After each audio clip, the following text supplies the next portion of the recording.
Hi, everyone. It's Lauren Alvandian. I am the coordinator for ISAR 2022.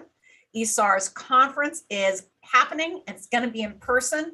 The dates are August 25th through the 29th. It's going to be held in Westminster, Colorado, which is right between Denver and Boulder. Lots of beautiful scenery to see, the Rocky Mountains. It's going to be August. It's going to be lovely. And so you can go to isar2022.org. That's ISAR 2022 at .org. You'll find everything you need to figure out the conference and hopefully decide that you want to join us there for this amazing event. We're going to have 100 speakers, a ton of lectures, wonderful events for us to socialize and engage with. And one of those speakers is my colleague and friend, Wendy Stacey. Thank you, Wendy, for joining with me today to talk about the conference. I appreciate that. Thank you for having me. It's great to be here. Absolutely. Let me tell you guys a little bit about Wendy, just in case you don't know. Wendy is the chairperson for the Astrological Association, that's in England, and the principal of the International Mayo School of Astrology. She is the author of a number of books, Consulting with Astrology, Uranus Square Pluto, COVID Through the Microscopic Lens of Astrology, and contributed to the New Generations book in 2012 and Professional Astrologer in 2016. Also Bitcoin, and has written over 50 articles for the Astrological Journal. And her books Beyond 2020 and Aspected Planets, A Curse and a Blessing, were due to release in 2020. Did those books come out? No, they haven't come out yet. And the COVID book is going through the final edits as we speak. Okay. So that's actually due to be printed any day. And the other ones are also on their final edit. So they may all come out at the same time. But yeah, well, it's definitely this year. It would be great for them to come out for the conference. That would be yeah. Awesome definitely. Yeah. And Unexpected Planet should definitely be out by then as well. Yeah.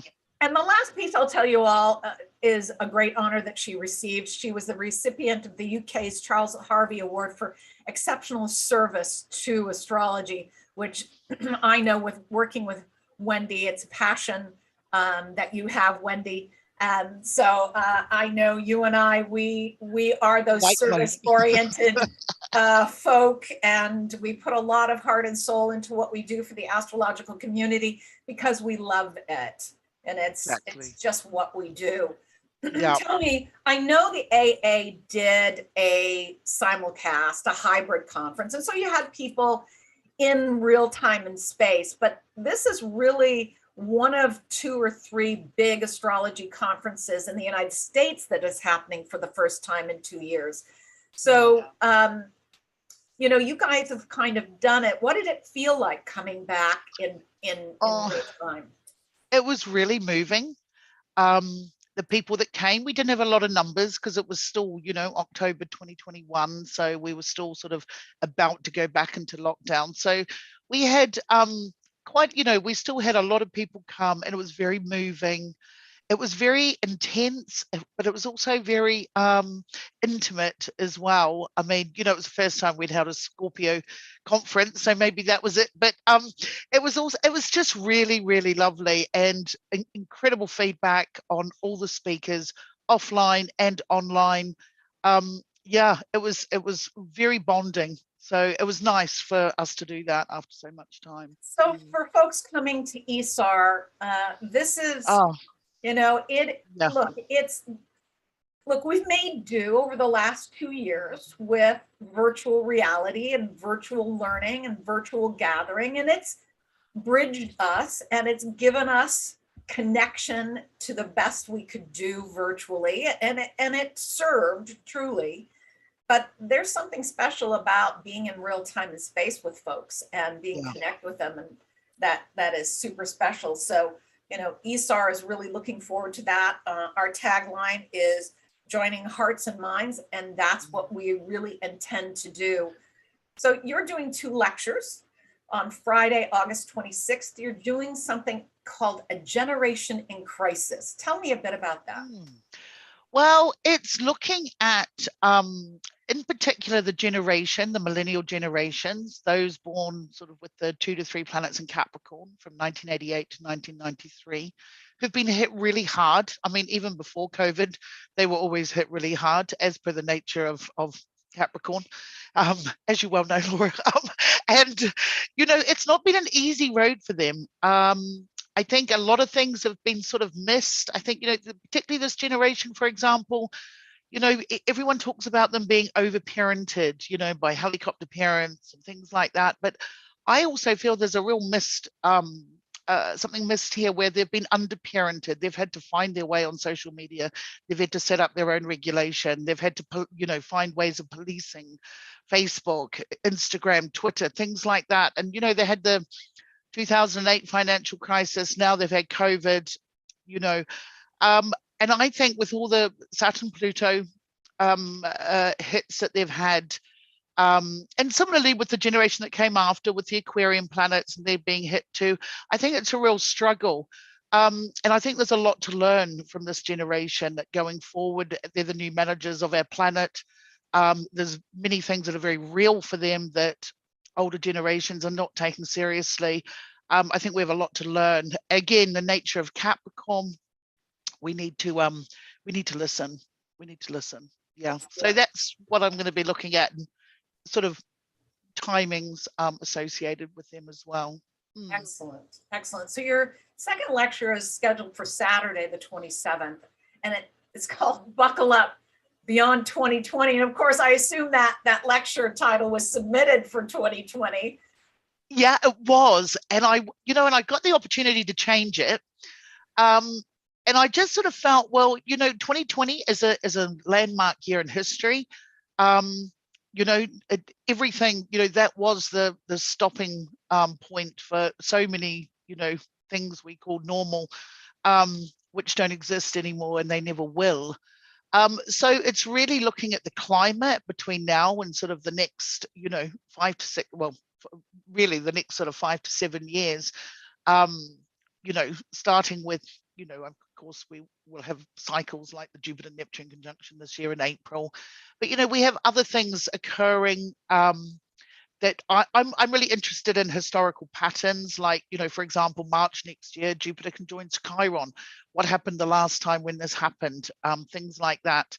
And, you know, we're building to another Saturn-Neptune conjunction in 2026. And then we have this, you know, I think quite an interesting period for things like 2026 to 2028 with the Uranus trine Pluto in air signs, which is going to bring something quite different. And of course, you know, you've got all the ingresses of the outer planets, for example, Pluto going into Aquarius, which will spearhead us into this space, you know, Star Trek era that, you know, we've been talking about for years. Which followed the Jupiter, Saturn, and Aquarius. So this is it's sort of like looking at the landscape we're going to be working with, where the younger people are going to be managing, you know, when I say younger people, you know, the more younger generation. They're young, yeah, younger than us and younger generation. So it's looking at the sort of overall climate, and seeing where, you know, we can sort of navigate between the sort of challenges that are presented in the next couple of years, and also like going into more, you know, not just challenging, but also, you know, opportune times, which will come. But you know, we haven't been able to say that for about 14 years. So, you know, it will get better. It will get better. Yes, it does. You know, yeah. It ebbs and flows, and yeah, there's other things that, you know, are now coming into prominence and sort of overshadowing COVID at this point. And absolutely, so no one who submitted lectures had any knowledge of the events in Eastern Europe and such. So it'll be interesting to see how many of the lecturers are able to weave those sorts of things into their lectures. Do you think you'll have something like that in your? Well, yeah, I'm looking at this every day, and, you know, even looking at whether you're looking at the Aries ingress for the year, or where the exact, you know, conjunction lands on astrocartography. You know, like right now, you know, we're at the threat of, you know, what they're calling World War III. Although I think that's already happened. But you know, the interesting thing on astrocartography is seeing when things run through, you know, Moscow. It's interesting, astrocartography has a link between Seattle and Moscow when things ping Moscow, they ping Seattle. So it's interesting to watch how that unfolds and what particular planets do. Like the eclipse that's coming up falls straight through, there's interesting things that fall straight through Moscow, Ukraine, America, UK, Europe, and things like that. So yeah, I like to unpick all that. I mean, with mundane, there's lots of layers, but it will be simply presented. It won't be yeah, or what I'm sort of throwing in here right now. So yeah, just a warning for that. Yeah. All together, I promise you, everyone. I know Wendy, she will have it done. So look, we are so excited about this conference, everyone. And this is a great opportunity for you all to come and see these amazing speakers, to learn some incredible material, advance your education, connect with people, make friends, see your friends, see your virtual friends that you might have made in the last couple of years. So join us in August 25th through the 29th, isar2022.org. Thanks so much, Wendy. Thank you. And I can't wait to see you, Laura. I know, darling.